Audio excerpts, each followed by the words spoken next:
नमस्ते दोस्तों, मेरा नाम है सुरेंद्र कुमार। आप देख रहे हैं सुरेंद्र एकेडमी। आइए हिंदी व्याकरण में समास को देखते हैं। आशा करता हूँ आप स्वस्थ में मस्त होंगे और अच्छे से पढ़ाई कर रहे होंगे। हिंदी व्याकरण समास परिभाषा भेद और उदाहरण का विस्तृत अध्ययन।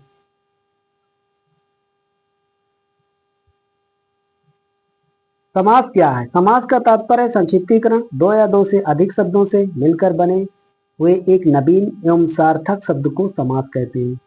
संक्षिप्तीकरण मतलब होता है छोटा करके शब्दों को लिखना। जैसे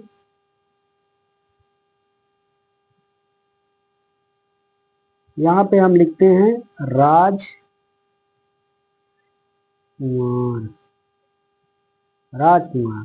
तो ये हमारा छोटा करके लिखा। अगर इसी को हम राज अलग लिख दें, कुमार अलग लिख दें, तो ये हमारा हो जाएगा समास विग्रह। राजकुमार ये हमने अलग लिख दिया इसे, तो हमारा ये क्या हो गया? ये समास विग्रह हो गया। अगर हम उसी को छोटा करके लिख दिए, जैसे राजकुमार लिख दिए, तो हमारा हो गया संक्षिप्तीकरण। महत्वपूर्ण पद, समस्त पद, समासिक पद समास के नियमों से बना नया शब्द। जैसे राजपुत्र, जैसे राजपुत्र।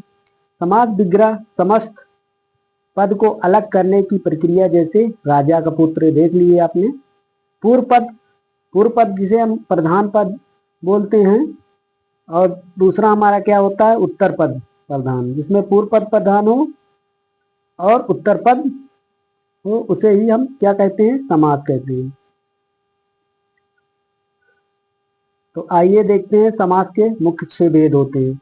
प्रधानता के आधार पर हमारा समास के भेदों पदों की प्रधानता के आधार पर वर्गीकृत किया जाता है। अव्ययी भाव समास, इसमें हमारा पूर्व पद प्रधान होता है। अव्ययी भाव समास हमारा क्या होता है दोस्तों? जिसमें पहला पद अव्यय हो।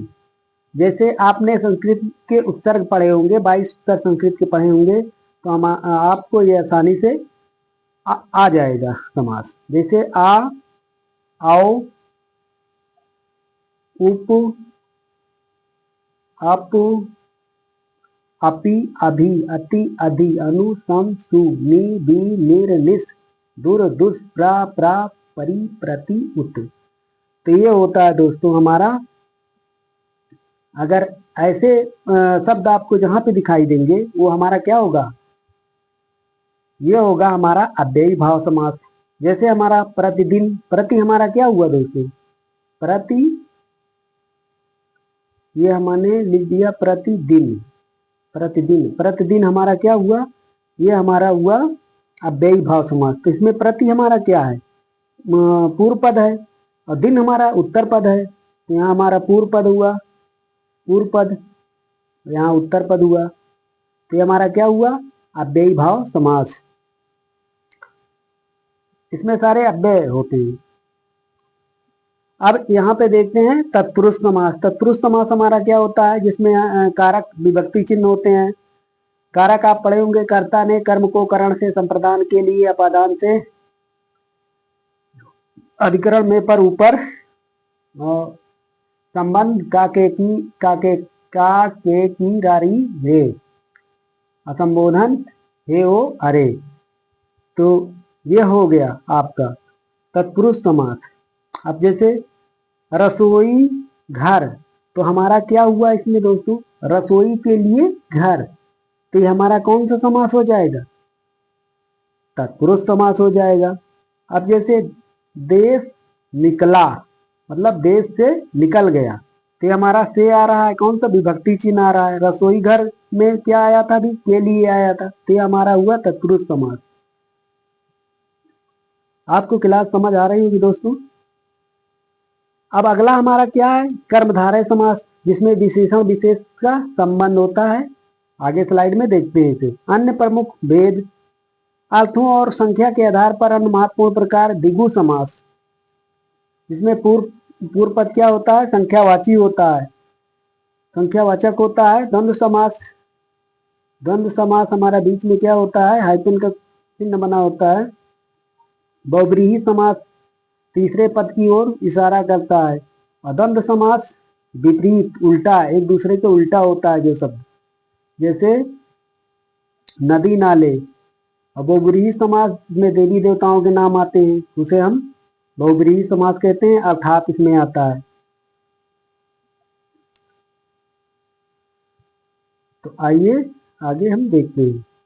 अव्ययी भाव समास, ये अव्ययी भाव समास है। पहला पद अव्यय, देखिए अभी जो मैंने बताया, पहला पद अव्यय हो, पूर्व पद प्रधान हो, उसे हम अव्ययी भाव समास कहते हैं। जिस समास में पहला पद पूर्व पद प्रधान हो और वह अव्यय हो, उसे अव्ययी भाव समास कहते हैं। इसमें समस्त पद क्रिया विशेषण का कार्य करता है।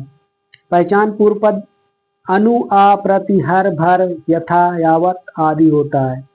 जैसे प्रतिदिन, तो इसमें क्या हुआ, प्रत्येक दिन। तो प्रति हमारा क्या हुआ दोस्तों, प्रति हमारा पूर्व पद हुआ, मतलब पूर्व पद, और दिन हमारा उत्तर पद हुआ, तो हमारा प्रत्येक दिन तो हुआ। तो इसमें हमारा क्या हुआ, अव्ययी भाव समास। तो ये हुआ आजन्म, जन्म से लेकर, यथा संभव, जैसा संभव, ये सारे हमारे आजन्म अभी हमने बताए थे जैसे, तो ये सब हमारे अव्ययी भाव समास होते हैं। तत्पुरुष समास, तत्पुरुष समास हमारा है, कारक चिन्हों का लोप होता है, मतलब विभक्ति चिन्ह भी बोलते हैं, कारक चिन्ह भी बोलते हैं। जिस समास में बाद का अथवा उत्तर पद प्रधान होता है तथा दोनों पदों के बीच का कारक चिन्ह विभक्ति लुप्त हो जाता है, उसे हम तत्पुरुष समास कहते हैं। तत्पुरुष समास के 6 भेद होते हैं। कारक के आधार पर कर्म, करण, संप्रदान, अपादान, संबंध और अधिकरण तत्पुरुष। महत्वपूर्ण उदाहरण, महत्वपूर्ण एग्जाम्पल है, जैसे राजा का पुत्र, संबंध तत्पुरुष हो गया इसमें। अभी हमने बताया संबंध का, के, की, रा, री, रे, जिसमें आएगा वो हमारा क्या होगा, तत्पुरुष समास होगा। स्वर्ग प्राप्त, स्वर्ग को प्राप्त, इसमें को आया, कर्म तत्पुरुष समास हो जाएगा। रोग ग्रस्त, रोग से ग्रस्त, करण तत्पुरुष, करण से के द्वारा जिसमें आए। उसके बाद है हमारा रसोई घर, रसोई के लिए घर, मतलब संप्रदान कारक। अभी हमने बताया संप्रदान में संप्रदान के लिए। कर्मधारय समास, आइए दोस्तों देखते हैं कर्मधारय समास। कर्मधारय समास में हमारा क्या होता है, जिस समस्त पद उत्तर पद प्रधान हो तथा पूर्व पद व उत्तर पद में उपमान, उपमेय अथवा विशेषण विशेष से संबंध हो, कर्मधारय समास कहलाता है। विग्रह करने पर जो या के समान आता है।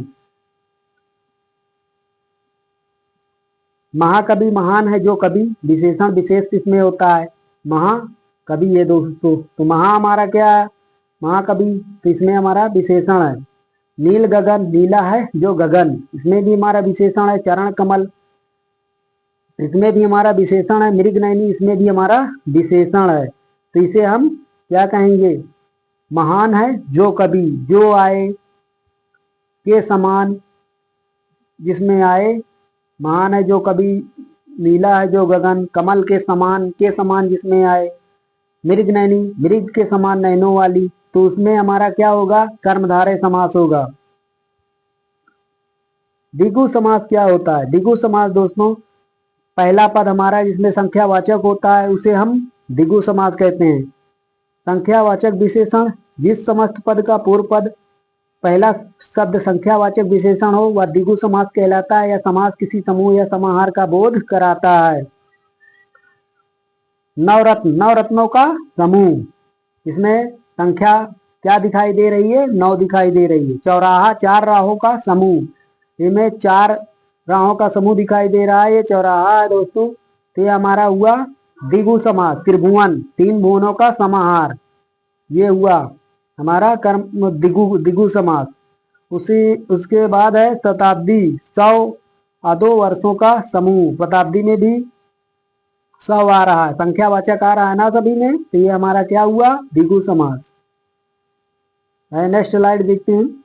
द्वंद्व समास, द्वंद्व समास हमारा क्या होता है, समानता प्रधानता, जिस समस्त पद के दोनों पद पूर्व और उत्तर पद प्रधान हो तथा विग्रह करने पर और अथवा या एवं लगता हो वह द्वंद्व समास कहलाता है। कौन सा समास कहलाता है दोस्तों, द्वंद्व समास कहलाता है। इन समास में शब्दों के बीच प्राय योजक चिन्ह लगा होता है। कौन सा, योजक चिन्ह। उसके बाद आइए एग्जाम्पल देते हैं, देखते हैं। जैसे हमने बताया नहीं, एक दूसरे के उल्टा हो, विपरीत हो, उसे हम क्या, पूर्व पद और उत्तर पद दोनों प्रधान इसमें होते हैं। रात दिन, रात और दिन। माता पिता, माता और पिता। पाप पुण्य, पाप या पुण्य। देश विदेश, देश और विदेश। अन्न जल, अन्न और जल। ये होता है हमारा द्वंद्व समास। बहुब्रीहि समास हमारा क्या होता है दोस्तों? बहुब्रीहि समास में हमारा देवी देवताओं के यहाँ नाम आते हैं। तीसरा, इसमें प्रथम पद या उत्तर पद प्रधान नहीं होते, बल्कि तीसरा पद किसी अन्य पद की ओर इशारा करता है, उसे हम बहुब्रीहि समास कहते हैं। जिस समास पद में कोई भी पद प्रधान नहीं होता है, नहीं होता है, बल्कि दोनों पद मिलकर किसी तीसरे अर्थ अन्य पद की ओर संकेत करते हैं, उसे हम क्या कहते हैं? बहुब्रीहि समास कहते हैं। प्रसिद्ध उदाहरण है दशानन, दशानन मुख, जिसके अर्थात रावण। नीलकंठ, नीला आयकंठ, जिसका अर्थात, जिसमें अर्थात आ जाए वो हमारे क्या होते हैं? सब बहुब्रीहि समास होते हैं। लंबोदर, लंबा है उदर, जिसका अर्थात गणेश जी। हमने इसमें बताया ना, देवी देवताओं के नाम आते हैं, देवी देवताओं और राक्षसों के नाम आते हैं। चक्रधर, चक्र को धारण करने वाला अर्थात विष्णु। उसके बाद है, खत्म हो गया हमारा। धन्यवाद, मिलते हैं नेक्स्ट क्लास में दोस्तों। आशा करता हूँ आपको वीडियो पसंद आया होगा। धन्यवाद।